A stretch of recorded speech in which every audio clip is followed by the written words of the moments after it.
Hey, what's up everyone? Welcome to the Gym Rat World. My name is Rob, and today I'm going to be talking about something that basically everybody understands, which is that starting or maintaining an exercise routine or starting or maintaining a diet is extremely difficult, right? It is basically difficult for everyone who tries it. And it can be very easy for many people to think that they're the only ones that are going through the struggle. They can think that, they're the only ones who have to lose these 30 pounds, that they're the only ones who ever tried to lose this much weight.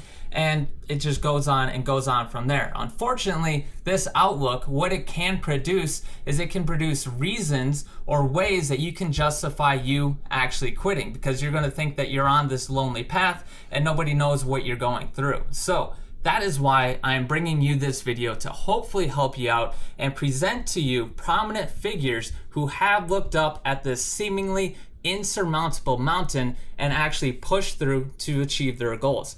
I hope that you can look at these figures and take some sort of advice from them, take something from them, or use them as a reference point for when you are going through tough times, and you can look at them and go, hey, they actually just focused on these things and they were able to push through, and this is the result that they got. So that's the point of this video. I hope it helps a bunch of people out. And as always, I'm gonna try to keep it brief. So let's just begin.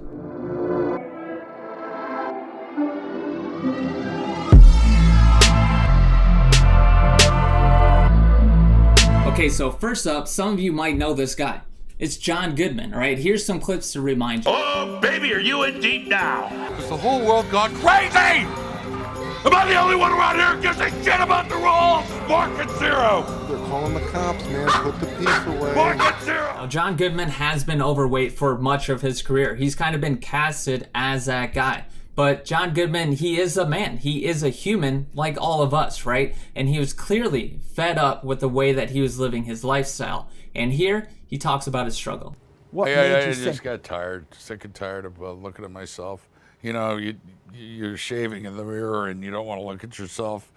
But it gets dangerous. What did you do? I just stopped eating all the time. I have a handful of food and it'd go to my mouth. I was just eating all the time, and I was eating alcoholically.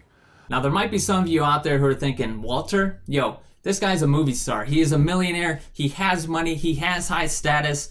This has to be just easy for him. But in fact, it's just easy to say that, all right? John Goodman actually talks about reducing his portion size and also reducing the amount of times that he's eating throughout the day. So he's reducing the frequency as well. And on top of those two things, he also started and maintained an exercise routine. So we all know this is very difficult for basically everybody. You can't really buy your way past any of these resistance points because it's going to be a struggle, and John Goodman had to dig deep like everybody else and push through that struggle, and here he talks about it. In the old days, I would take 3 months out, lose 60 or 70 pounds, and then reward myself with a six-pack of Bud or whatever, and just go back to my old habits. And this time I wanted to do it slowly, move, exercise.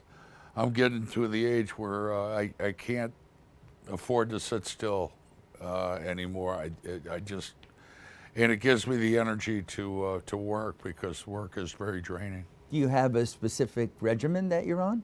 What do you have to do? No, not specific. Just make sure I exercise regularly. Smaller portions of food. You live in Louisiana. Yeah. How does that happen? I eat smaller portions. Smaller portions Yeah, of but, great food. Yeah, maybe 10 crawfish instead of 100. Well, how much have you lost? I don't know. You don't want to know? I don't want to know. I just go by belt sizes and pants that get smaller. I think it's a good thing. Now, what are the key takeaways from this man? Well, it's kind of simple, right? John Goodman just talks about starting a workout routine, also reducing the amount of times he's eating throughout the day, also reducing the portion size that he was using. And again, it's just simple steps, right? It's definitely more complicated. It's definitely more difficult than one realizes, but the steps to follow are relatively simple in nature, right? Now, John Goodman, again, he didn't have to use tricks. He didn't have to drop money for this. He just followed 3 simple steps. And over time and throughout a struggle that he had to dig deep and push through, he was able to actually achieve his goals. Okay, so next we have Monique. Now, Monique is unique, particularly because for much of her career, she was identified as a bigger woman. In fact, she was very proud of this fact, which there's nothing wrong with that. But she went so far as to write a book that's called Skinny Women Are Evil. So, all right, that's a little intense, but here's what she says now. What got me into it was I fell in love. And I learned how to love back. And my husband said, I want you for a lifetime. No. So when a man says he wants you for a lifetime, that means my parts gotta work when I'm in my 80s. You see what I'm saying? All of my parts. All of them. Not just some of my parts, but all of my parts Everything got gotta to work. work. I got to be able to do all the things, okay? So that's why I'm working so hard. So, but where's my camera? Because I want to talk right to my sisters. It's I don't know. That one over Hey, there. sugar baby girls, listen to Okay. me. If you want all your parts to work, you got to put the work in right now. That's right. You can't try to do it when you're 80, because then the parts got different.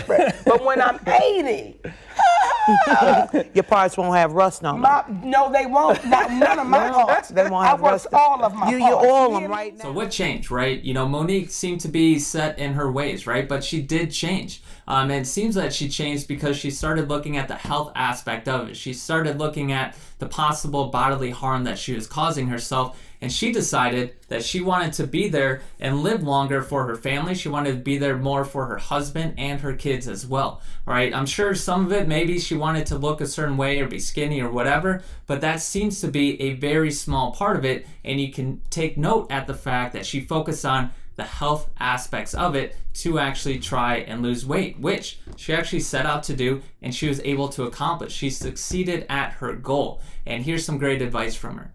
The journey's been amazing because it truly lets you know what you're made of. When they say tips, people always say, Monique, what motivates you?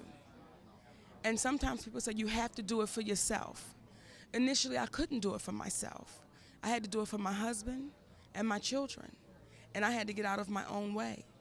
So I say to those people that are desperately trying to get healthy, and in those moments when you feel like you can't go any further, and you can't, but then I look at my husband and I look at my babies, and that gives me that extra push for me to say I want a lifetime with my man, and I want to meet my children's children. So that's what makes me keep going and doing it the natural way. So I know in 5 years or 10 years, my body's not affected by something that's when I did something and I shouldn't have done it, but I'm trying to lose this weight quick.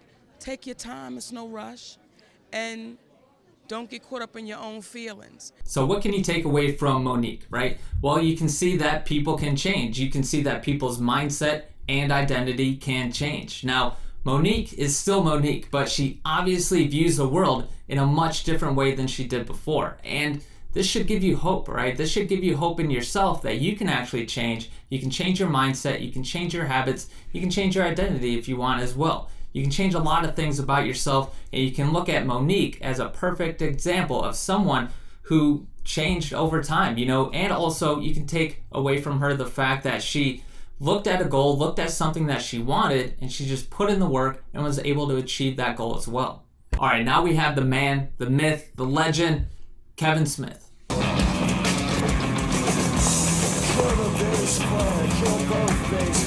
Kevin Smith is on the mend after a massive heart attack nearly took his life 2 months ago. I had a heart attack, a massive heart attack, and very nearly died. Now, his circumstance did not just pop out of nowhere. You know, Kevin Smith wasn't living this healthy lifestyle and eating all the right food. Now, this is an unfortunate reality that many overweight people face, you know, and although this can be very shocking and it can be very worrisome to realize, it's probably best to realize this before a heart attack, right? Now, what did Kevin do after the heart attack? Well, let's listen. Worked for me instantly after the heart attack was I read Penn Jillette's book, Presto, where he talked about losing 100 pounds. And he had went on this diet with this guy, Ray Cronies, which was really great. It's called Just Sides. And it worked for me in the beginning. It was an all-potato diet where you could just, all you did was eat potatoes, weight falls off. So I hike Runyon every day. Nice. I veganed out like a year and a half ago because of the kid, and haven't really strayed back, so I'm all plant-based. And I'm intermittent faster. I don't eat breakfast anymore. I'm not going to be like, breakfast is propaganda, but it kind of is. You don't really need to eat that early in the day. Particularly, you know what? That's untrue. Thin people maybe do.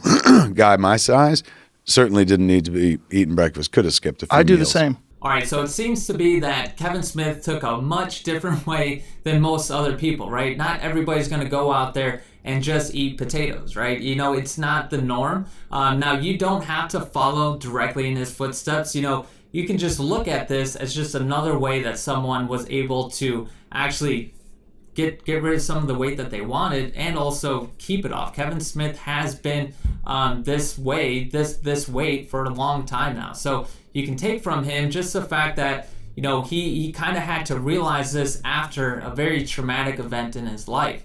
And for you, you know, you can see that that might happen if you're not watching your diet or you're not exercising. The chances of that happening increases a lot when you're not exercising and you're not watching your diet. So please take this example of Kevin Smith as a warning sign, and hopefully it helps you out in the future. Did the stress test where, you know, you're on the treadmill and you go up and stuff, and then they take all the blood.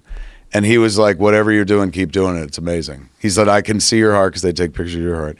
He's like, I know where the heart attack was, so I know exactly where to look. He's going, if I didn't know where to look, you would never tell. He's like, right now, there's no lasting damage. Keep going. Okay, so last but certainly not least, we have David Goggins. About 19 and a 0.2 miles into a run. And people want to know about 2007. 2007, I did the Hurt 100. I did Big Knotton 150. I did Badwater 135. I did Leadville. I did the Bear 100. I did AC 100. I did the Plain 100. I did a couple of the hundreds and I forget them. Now, I think it is very easy to look at David Goggins and the ridiculous shape that he is in and think that this guy has always been this way, that he was born to be this way, or that he has been running and exercising and working out since he was 5 years old, and this is just, you know, how he is. But it is much different from that, and let's hear it from him. My idea to become a Navy SEAL was me on my couch at 297 pounds with a box of mini donuts and a chocolate milkshake. It wasn't like it was like some eureka moment. Over a period of time of just living in my own head, I got sick of being haunted by being nobody.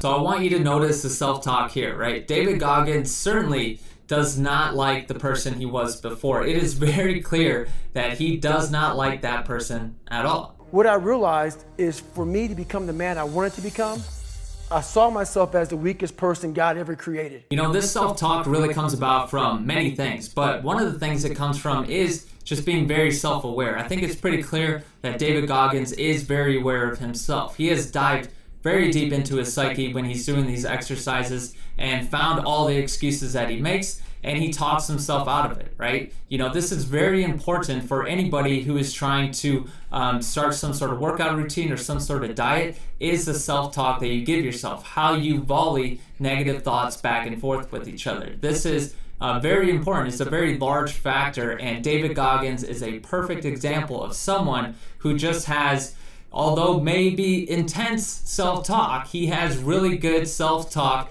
that has made him one of the most mentally tough people that's out there. You gotta start now with changing your life. We're all being tested in life. And guess what? This is one test you can't cheat on. We all have our own test. Some of us are obese. Some of us are depressed. Some of us are insecure. In the military, we had this big old rucksack on the back. Had batteries, water, extra gear. Your extra gear is the shit you're dealing with in life. And the only way to overcome it is for you and you alone to face it. You have to do your best work when you're least motivated. Don't take this the wrong way, all right? David Goggins is certainly unique, and maybe you don't need to go to this extreme and be this intense, but it does work for a lot of people. Actually, many people have talked about this type of self-talk that they give themselves to achieve a certain level. David Goggins is obviously going to an extreme level with this, but again, use him as a reference point for somebody who just has mental toughness through his self-talk. Now that's the list, right? This is a list of 4 different people that have different genders or different races. They had different starting points. They used different methods, and they all got different results, right? You can't take away a few things that kind of stayed consistent, which is the fact that they reduce the amount of times that they ate throughout the day, they reduced their portion size, and they also had some sort of workout program. So I hope this video actually does help you out. I hope you come back to this video whenever you're struggling, and I hope it helps push you through. I hope it helps remind you of the things that you should be focusing on. And in fact, I'm actually going to leave you with some amazing words from some other great people. It's a lot of weight. I did not lose it for vanity. I was pretty happy with myself fat. I didn't mind being fat. Wasn't a big deal to me. I didn't mind how I looked. But my health was getting bad. I was once that person. I was once that person who thought it was impossible to lose weight. I had tried everything in the books until I started really looking into everything from a different point of view.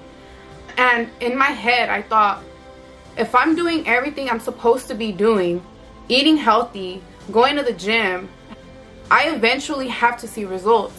And that's exactly what I kept in mind. Like those days where I just didn't want to go or had no motivation at all, I would say, Lizette, the only way you can truly fail is if you give up or never start. And well, I had already started, so I had no other opportunity but to get my shit done.